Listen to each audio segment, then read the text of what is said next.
Hi, I want to go back to a very detailed question. Can you give us the details? How many people have been died? I mean, if you can give me how many of them and which country they belong to. I don't have, till now, we don't have details about how many people died till now, or what we know there's 9 who's confirmed that they are already dead, 9 people. 4 of them, they were with us on the ship, and they were sitting, they were lying on the floor while we were sitting, and we were hostages. 4 of them, they were lying on the floor with us for 21 hours in front of us. And one of the dead people's wife, she was sitting beside me crying. And she was watching her husband's dead body for more than 21 hours without doing anything. Without even trying to get us to another place or take the bodies for another place. This 9 people confirmed they are dead, and those 9 people were all Turks. From? Turkey. Turkey, yeah.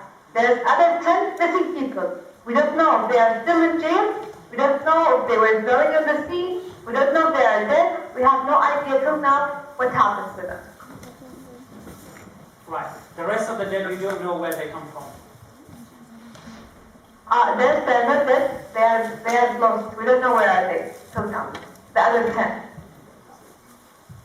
Right. It's not clear for us. They are dead, if they are in jail. We don't know anything about them because they separated us since we were on the ship, and they took us into investigation. It was one by one going towards the investigation room, and they took us for different jails, and then some people left the country from different places. So till now we couldn't get the right figure of who is alive and who is dead. Okay, Haya. I want to go back to one of these answers you gave me early on. When they were questioning you, can you give me some of the examples of the questions they asked you? Whether they asked you to sign some papers? Yeah. First of all, they keep you like in each spot you have to stay for 1 hour, 1 hour and a half. They want to do their best to make sure that you are angry, upset, and give you hard feelings. The first time I sat on the chair for the questioning, the first question was, how do you feel when you are standing now on the land of Israel? I told him, I'm not happy. And he told me why.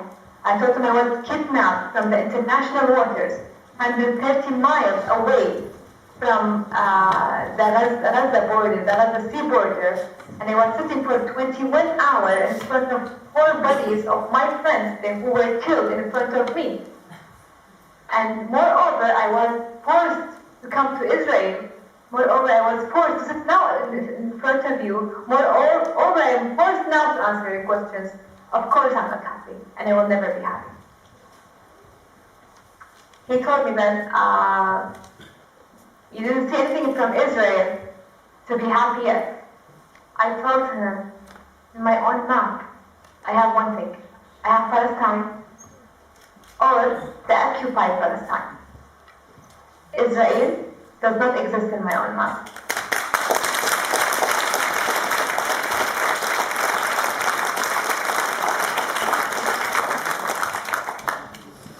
Then he told me that you have to go to the court of the military of the Israeli Navy now, because you break the rules of the Israeli Navy. I told him I didn't want to get into Israel, and I was not planned to visit this land, and you don't have the right to sue me, because I did nothing. He told me, you're not scared. I told him, no, I'm not scared. You already killed my friends. What more do you want to do? You want to kill me? I have nothing else now to be afraid of. You want to kill me? I'm sure one thing, that Allah will protect me. And this is the only thing now I have. You took all the things, you took all my belongings, took my heart out of my body, you took all my feelings. You give me a very hard time. I don't think so I have anything more to do now. If you want, you can do whatever you want. I don't care about anything you're talking about right now. Then he asked me to leave. to the jail. They took me to the jail. We spent there like around 17 hours, and they were trying their best to make sure that we feel not comfortable, that we feel sad, and we feel bad. At the end, they forced us to sign a paper that we are illegal immigrators to Israel, and we want to, with our own will, leave Israel. And in case we sign this paper, they will allow us to leave Israel within 72 hours. What I did, I wrote down, this was a paper, under the last statement, I wrote, I am kidnapped from the international waters, and I was by force coming to this land. I was not willing to be in this land, and I really want to be out of this land right now. Don't even think that I have will or freedom to choose what I want right now. You are doing all what you want right now, but one day, and it's a very soon day, I will sue you for all what you did for me, for my friends, and for the whole human. Then I had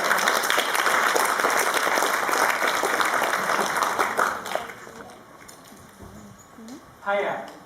I will be moving now the questions to the audience.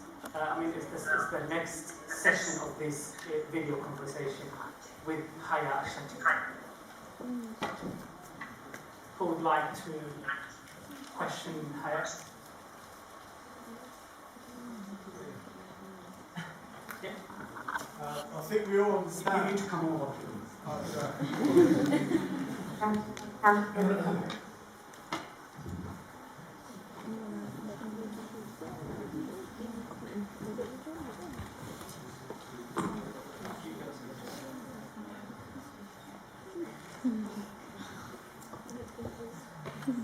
I think what you understand is that the action by the Israeli government was unacceptable and is not to be justified. But what's a bit misleading here is that the images released by the Israeli government, which we've seen over the past few years on BBC and all these channels here, shows that when the Israelis came into the boat, they were sort of attacked by spikes and metal rods.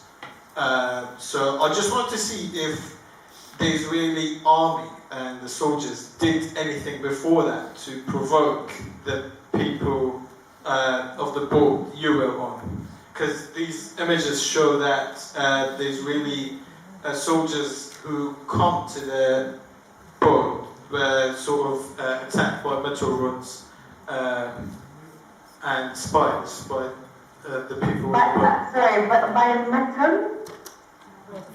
They were attacked by what? Metal rods, like the spikes and pipes, yeah. Oh, okay, pipes, okay. Okay, what happens? They start shooting the people before they land on the ship, on the roof of the ship. They start shooting the people before they land on the roof of the ship. And what happens? That the people who were on the top of the ship, they were trying to defend themselves because they had all those guns and they were trying to shoot them and they were trying to defend themselves. But there was no metal equipment or something. There was only some like chairs and some stuff on the roof of the ship, and they were trying to like push on them so that they will stay away as much as they can. But I didn't see the videos you are talking about, but I saw the videos that we released from our side and shows that they were jumping on the ship with the full equipment, army, Navy. So there was nothing prepared. Maybe they had some stairs, anything like around them, they used it to defend themselves, that's all.